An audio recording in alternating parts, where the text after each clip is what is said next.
Hello, and welcome to another episode of the Driven Shot podcast. My name is Peter Muneme, also known as Barca DNA on Twitter, and today will be the match review between Barcelona and Real Oviedo. Barca winning 3-1. Not the easiest game, not the best Barca performance, but a win nonetheless as Barca's unbeaten start to the season continues.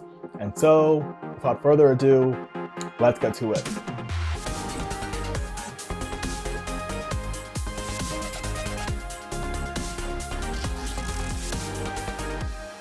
Well then, this was certainly a very interesting game.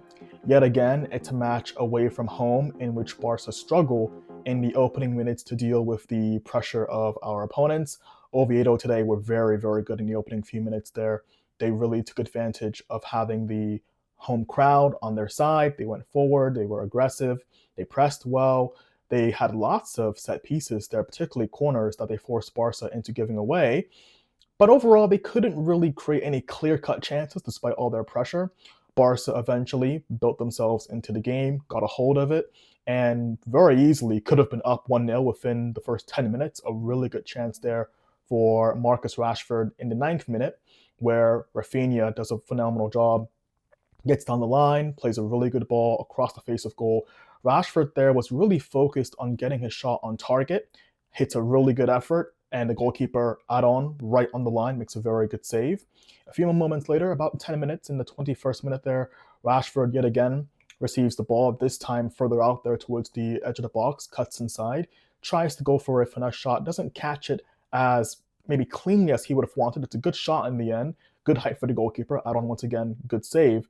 And that was the theme of the first half of Barca. Lots of shots, but a lot of the time they weren't quite clear-cut chances apart from maybe the chance for Rashford there at the start of the game.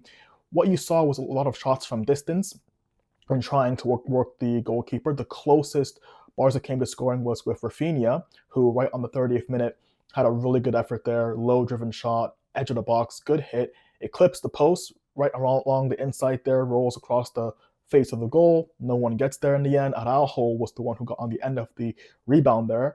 Really good effort from Araujo. Tight angle, gets the shot on target, and once again, Aron with another good save. And he, for me, was the best player for Oviedo in that first half. Really did keep them in the game and kept them from going behind.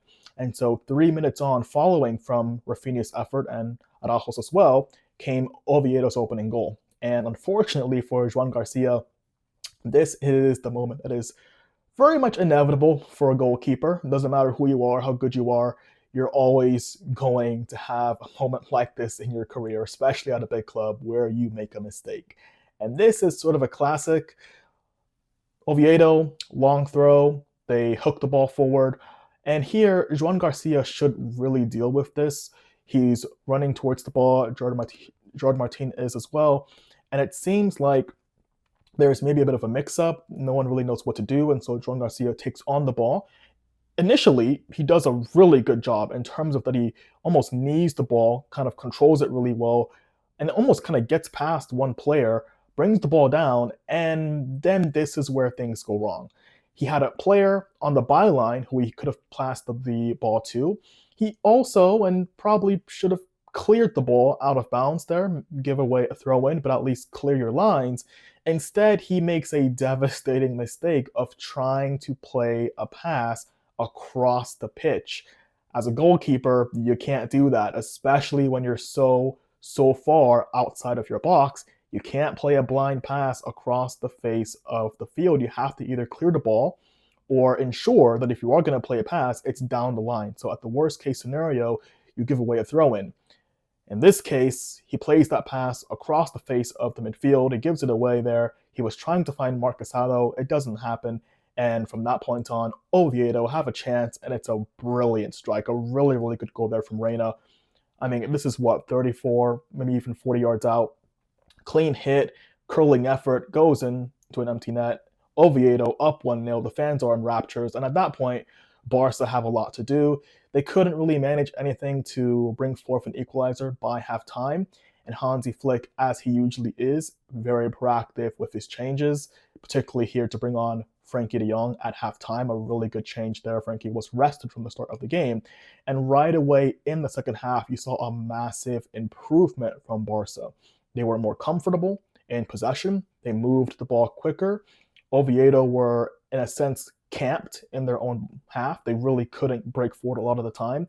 They did look dangerous a few moments there in transition there, particularly on the wings, trying to attack Barca. Gerard Martin struggled for pace up against Hassan, who was very direct, very quick, and really a pain to deal with all night for Gerard Martin. But Barca really took a stranglehold of the game, and within 10 minutes of the restart, they had their equalizer.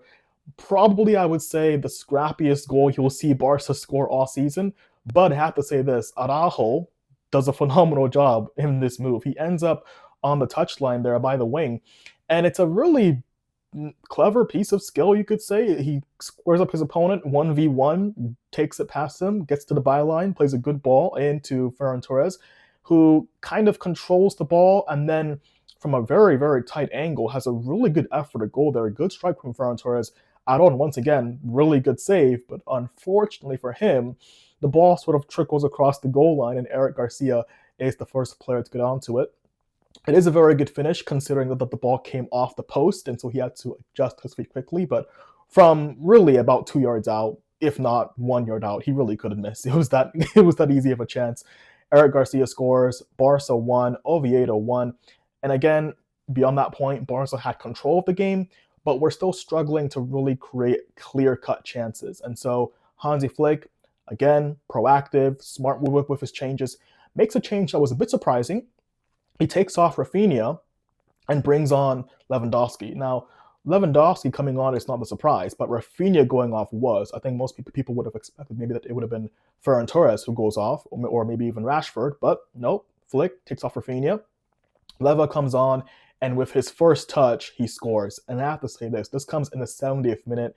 Frenkie De Jong receives the ball. He's allowed time and space to pick up his head, spot Lewandowski, and it's a brilliant cross from De Jong. This is a sensational ball. It goes right onto the head of De Jong, or rather Lewandowski, that is. And here's the thing. There wasn't too much pace on that ball from Frenkie De Jong. It was a very good pick out, but this header from Lewandowski is absolutely sensational.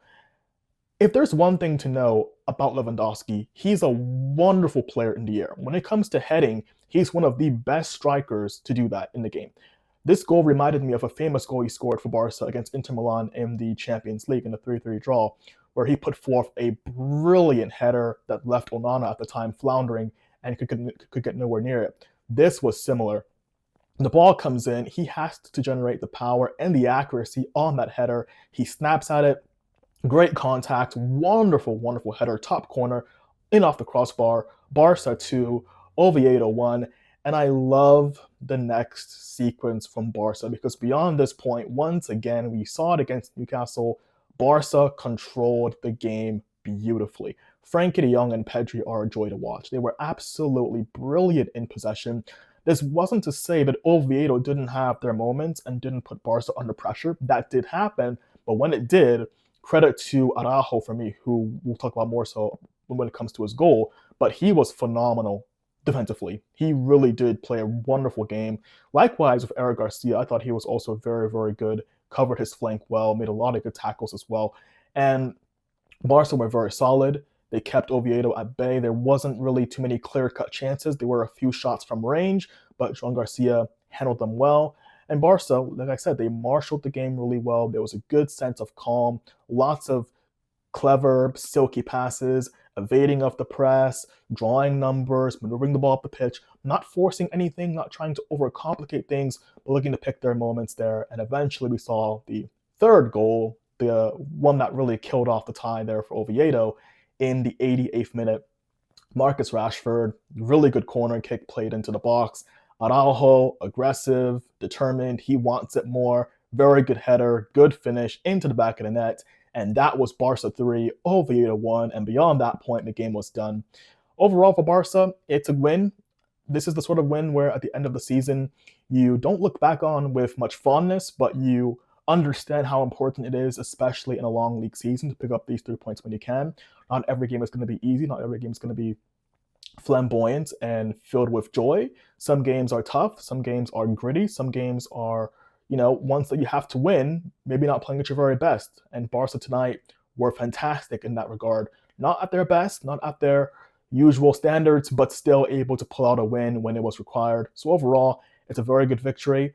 Once again, happy to see the likes of Lewandowski scoring, Rashford assisting, Eric Garcia performing really, really well, a player who not too long ago, some Barca fans would have wanted sold, and yet he's grown into a player of his own under Hansi Flick, one that is indispensable in his squad and that he can't really afford to do without Eric Garcia in the squad. So it's amazing to see how much he's improved. Good to see Christensen come on as well, Marc Bernal getting some nice minutes there towards the end.